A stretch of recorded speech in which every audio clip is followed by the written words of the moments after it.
I have the honor to present to you the moral leader of our Good nation. morning. Happy I Martin have Luther the King pleasure to Jr. Day present to today. you I'm back. Dr. Martin Luther King, Jr.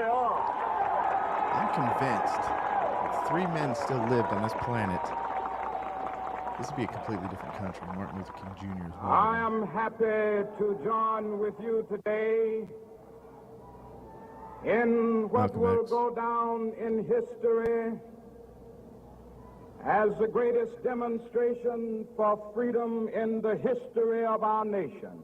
Amazing. So, and John F. Kennedy. Those 3 men, Martin Luther King, Malcolm X, and John F. Kennedy. If those guys were still alive today, we'd be in a different America. 50 years ago, Here's his speech from August 28, a 1963. great American in whose The symbolic famous I Have a shadow we Dream stand speech. today So if you're off work today, signed the Emancipation give it Proclamation. up for Martin Luther King Jr. And the reason This momentous decree came he is so as a great beacon renowned light of hope to is the millions of peace. Negro slaves He who had been protested seared in the flames of withering peace. injustice. It came as a joyous daybreak to end the long night of their captivity. But 100 years later, So if you're not familiar with this speech, the Negro still is not free. I would encourage you to look up the life 100 of this years man. later, Very powerful the life. life of the Negro is So happy Martin Luther King Jr. Day. Just want to give a little honor and shout out to to him. him.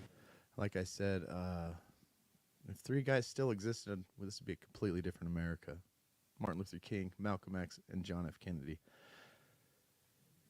So I was reading my devotionals today, and it's on John 16:33 is the verse of the day. It says, I have told you things so that you may have peace, right? And so this is a perspective of somebody that's writing this little article. It says, when I was younger, I learned that Reverend Dr. Martin Luther King Jr. was a peaceful man. And he goes, but I couldn't understand why. So with, all the injustice and racism back in the day, the way that Martin Luther King protested was peacefully. And that's what this verse says. I've told you these things so that you may have peace.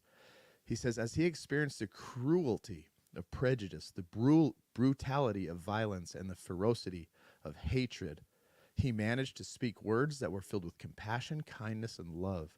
As a child, it didn't make sense to me, this guy says, that Dr. King and so many others would choose non-violence when the injustice against humanity were flowing.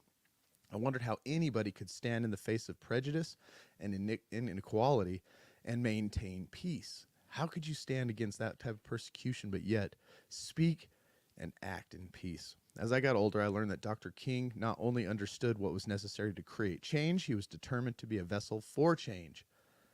He says, though we face trials and tribulations, God assures us so that in him we may have peace. He provides the instructions that we need to bear with each other and forgive one another and admonish one another using his wisdom to teach others.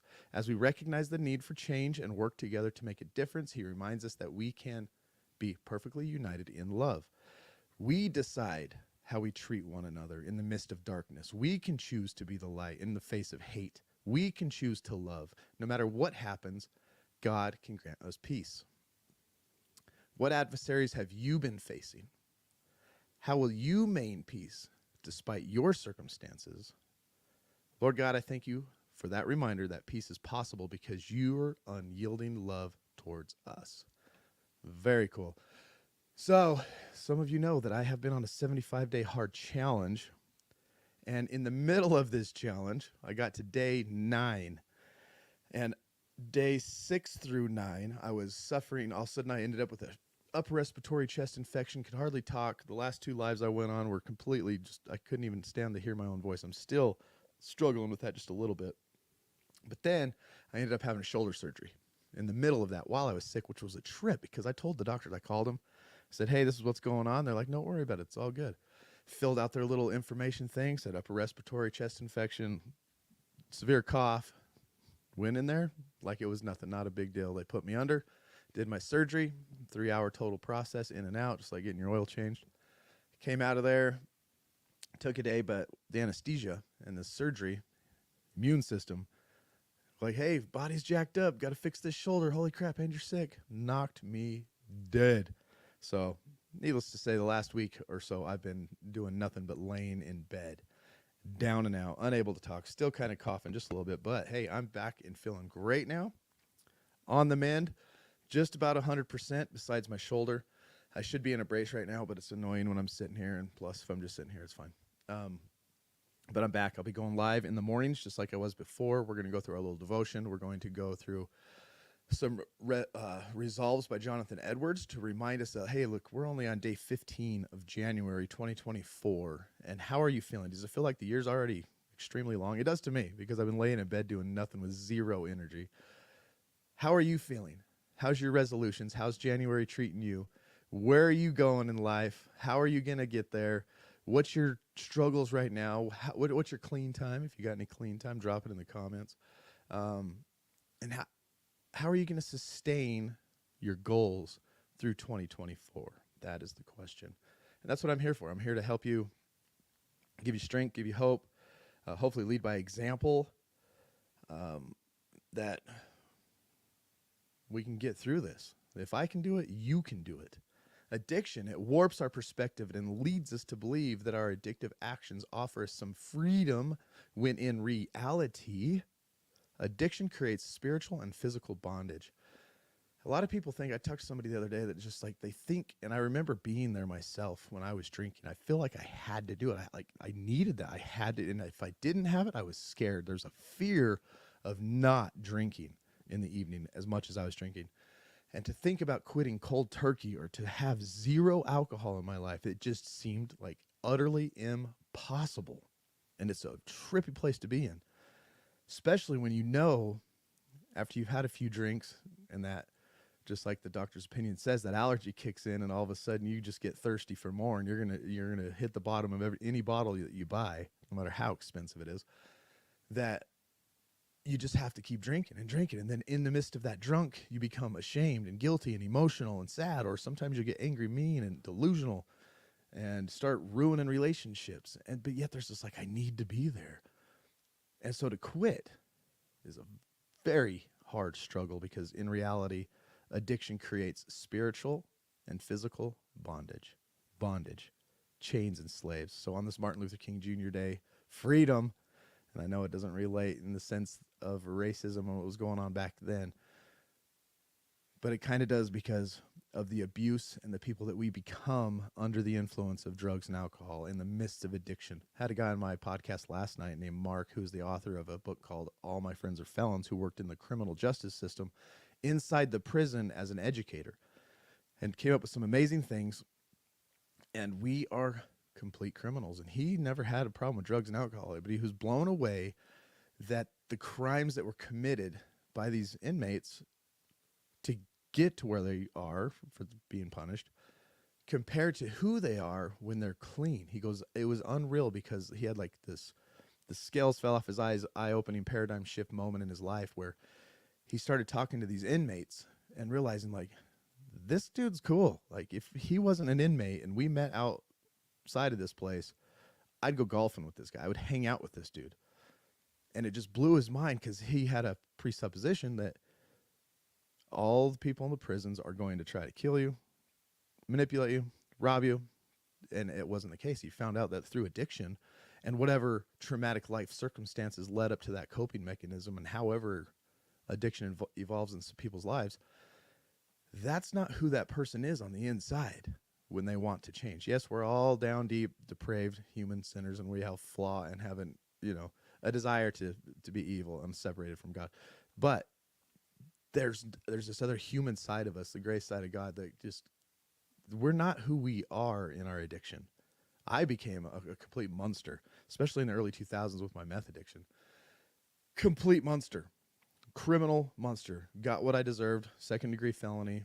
Probably should have done way more time than I did, but I got scared straight. And then later in life became a fifth a night, gallons on the weekend, whiskey, blackout, drunk, and deserved way more harsh punishment than I got.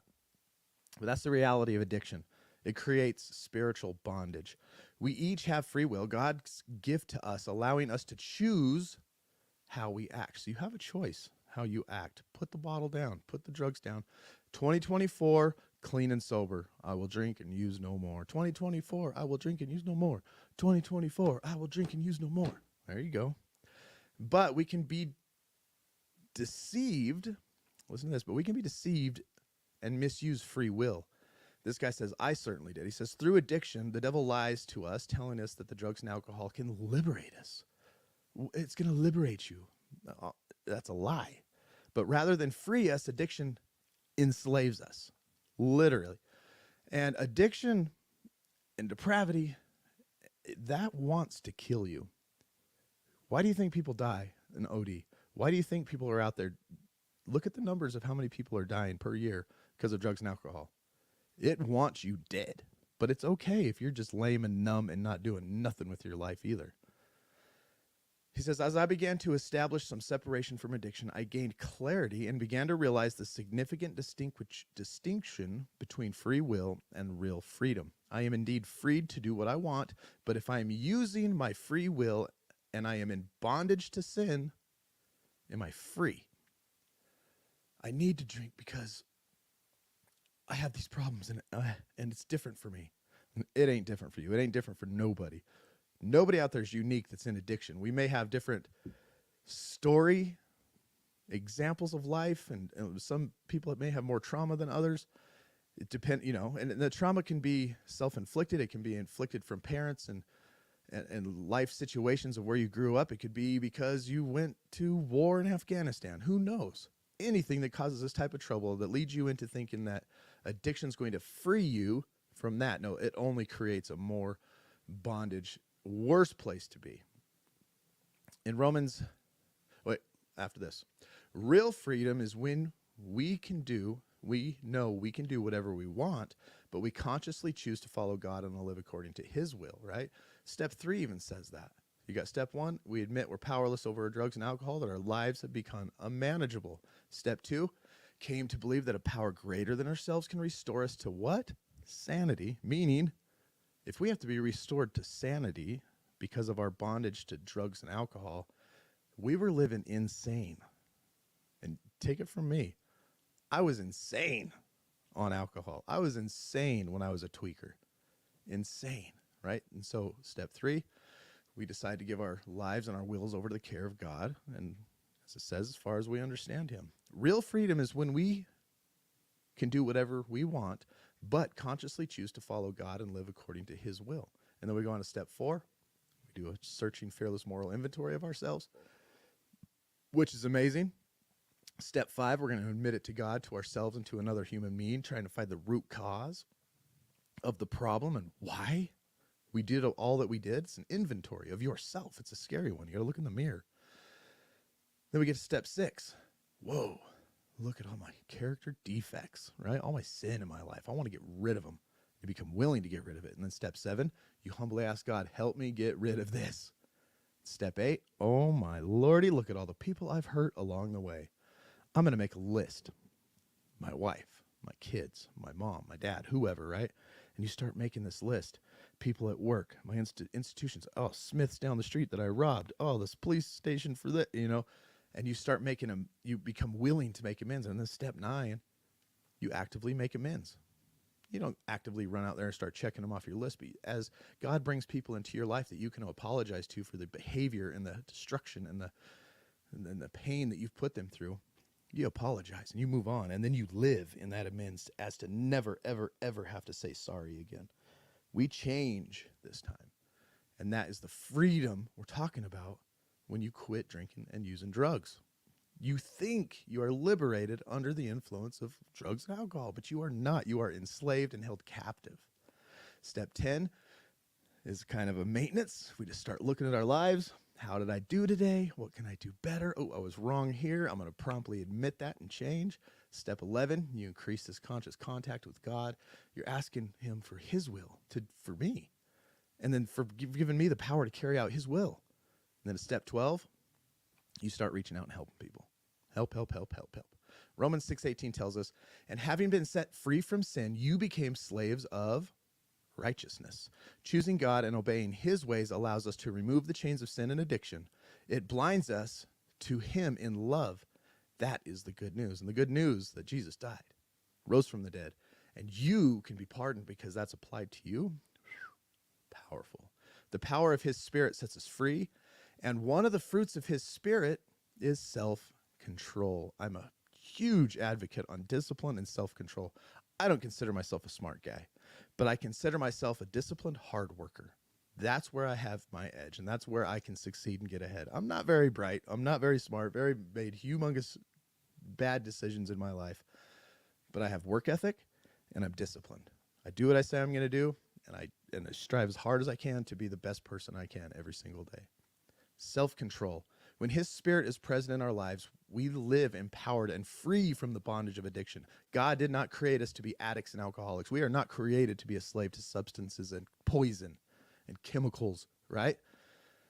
His plan for our life was that we live in his freeing presence as we are increasingly transformed to the image of his Son, Christ. So here's a prayer tip. Ask God to take you on a journey. Ask him to teach you how to live in his presence and to make it your lifestyle. Self-control, lifestyle. Diet is really easy to talk about. You want to lose weight? You have to change everything about what time you get up and how you move your body and to what your body consumes. There's no easy way around it. There's no easy pill. There's no fix me button. You have to completely change. And you've built and ingrained bad habits in your life. And now you have to change those into good habits. And that transition is difficult. And guess what? It takes a long time. It's a journey. It's a marathon. It's not a sprint. So ask God to take you on a journey. Ask him to teach you how to live in his presence and to make it your lifestyle. Ask God to surround you with people who host his presence. Get around good people and hang out with them and let them rub off on you. Ask God to show you how to seek his presence through prayer and worship. And then action steps. Take 5 to 10 minutes daily, even now, and sit and focus on God. Thank him for his love for you and allow his presence to increase in you and around you. The more we can learn to sit and communicate with him and commune with him, the more his freeing presence flows into our life. 2 Corinthians 3 says, whenever, though, they turn to face God, as Moses did, God removes the veil, and there they are, face to face. They suddenly recognize that God is living, personal presence, not a piece of chiseled stone. God is a being, a presence. And when God is personally present, a living spirit that old, constricting legislation and recognized as obsolete, we're free of it. All of us. Nothing between us and God. Our face is shining with the brightness of his face. And so we transfigured, much like Moses, our lives gradually becoming brighter and more beautiful as God entered our lives, and we become like him. And that was the Message version. I didn't like that version. Now in the ESV just says, now the Lord is the Spirit, and where the Spirit of the Lord is, there's freedom. That's much more simple. I'll stick with the good versions here. It says, now the Lord is the Spirit, and where the Spirit of the Lord is, there's freedom. And having been set free from sin, we have become slaves of righteousness. But the fruit of the Spirit is love, joy, patience, kindness, goodness, faithfulness, gentleness, self-control. Against things there is no such law. Freedom from addiction. You want to be free? We can be free. Trust me, I've done it. If I can do it, if I can freaking do it, you guys, you can do it. There's no, I don't know how much more I can emphasize the piece of crap that I was, how much I was using, and the destruction I was causing, and the fact that I have over 4 years clean and sober. I sit here in front of you able to be disciplined and to move forward because of the things that I'm reading, the things that I'm telling you, which was only stuff that was pushed and told to me. And I took the advice. I became humble. I became less proud. I was so proud in the beginning. Oh, I know everything. I got this. I'm in control. Listen, dummy, you don't know anything. It's like when you talk to teenagers. I'm in my mid-40s. I got some teenage boys now. And you get around, 18 to 23-year-olds, and man, they just know it all, right? And you realize after living that life, you don't know shit. I don't know nothing. And that's what I had to realize when I came into my counselors, into rehabs. And I listened to these guys who walked the walk, who had the experience. They're working step 12, give them back. And they tell me, hey, this is how you need to start living. I had to swallow it, and I had to put it into practice. It wasn't hard. It wasn't easy. It was hard.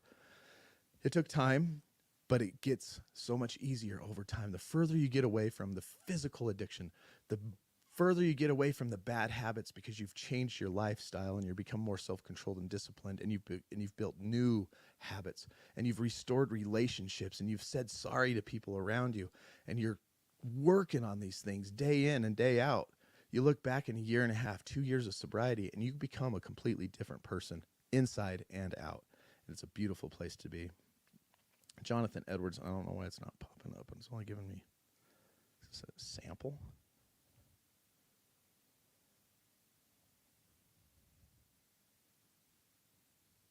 It's only letting me go to page. Huh. That's annoying. So I'm trying to go through Jonathan Edwards' book on my Kindle here. And Jonathan Edwards is a preacher from the 18th century. And he wrote a bunch of awesome resolutions, but I'm not sure how to get out of this now. And I want to read those, but I don't know what the deal is, because his resolutions, they really make you think. They make you think like, man, I didn't really set very good resolutions for my life. Oh, here we go. Sweet. All right, on number 19 of his resolutions, we've gone through 1 through 19. I can't remember how many. There's like 75 or 80 of these things. He says, never do anything which I should be afraid to do. If I expected, it would not be above an hour before I should hear the last trump. Whew. Resolved to maintain the strictest temperance in eating and drinking. So he wants complete self-control in what he eats and what he drinks, physically, setting boundaries for himself to be healthy. 21, resolved never to do anything which, if I should see in another, I should count a just occasion to despise him for, or think any way the more meanly of him. If I see people doing anything and see this in that other person, I'm not going to despise him or think meanly of him. And I think, you think about your life, and we judge people so quickly, but we don't know the hand and the cards they were dealt. They could have lived a completely traumatic life. And man, if you were to trade places with that person, how would you have come out? When you see an addict or an alcoholic, and then you learn their lifestyle, I know some people who have been sex trafficked. I know people who have their first, like the guy on our podcast last night, he was talking about one of his prison inmates and his life, and he says the first memory that this guy has is his dad beating his mom's boyfriend, okay, with a hammer. That's the first thing he remembers. And then from there, life just was chaos, right? Until drugs, alcohol, crime, and he's in prison. Boom. The guy has changed his life, and he's living a good life now. But how would you have survived something like that? Would you have come out better than that person? Or would you have come out worse or the same? So when we look at people, we can't just we got to think. With the cards they were dealt, how would I have handled that situation? That's something to think about when you go to judge people. How would you have done in their shoes? Because sometimes people have a great on the outside looking life, right? Raised with a good family, mom and dad never divorced, finished high school, all that stuff, and they still get caught up in addiction. So if somebody that's lived such a easy, peaceful, happy life their whole lives ends up an addict in life, how would they have handled a traumatic situation? And when you see somebody that's actually handled it and changed their lives, and they become, so I've seen this happen. I've seen people change. You can change too. Number 22, the endeavor to obtain from myself as much happiness in the other world as I possibly can, with all the power, might, vigor, and vehemence via violence I am capable of or can bring myself to exert in any way that can be thought of. Number 23, frequently to take some deliberate action which seems most unlikely to be done for the glory of God, and trace it back to the original intentions, designs, and ends of it, And if I find it not to be for God's glory, to repute it as a breach of the fourth resolution. Ooh, and then he's like, oh, he just set one up to go back. So anything he wants to do, he wants to set up deliberate actions which seem unlikely, right, for the glory of God, and then trace it back to an intention and a design and ends of it. And then if he figures it out that it's not for the glory of God, he's going to say it's against his fourth resolution. And his fourth resolution was never to do any manner of thing, whether in soul or body, less or more, but what tends to the glory of God, nor suffer it, if I can possibly avoid it. Man, I want to be like this. And the reason I'm reading Jonathan Edwards' resolutions is because I want to be a self-disciplined, self-controlled Christian. I want to be a man of my family and wife and children. I want to be a leader in our church and community.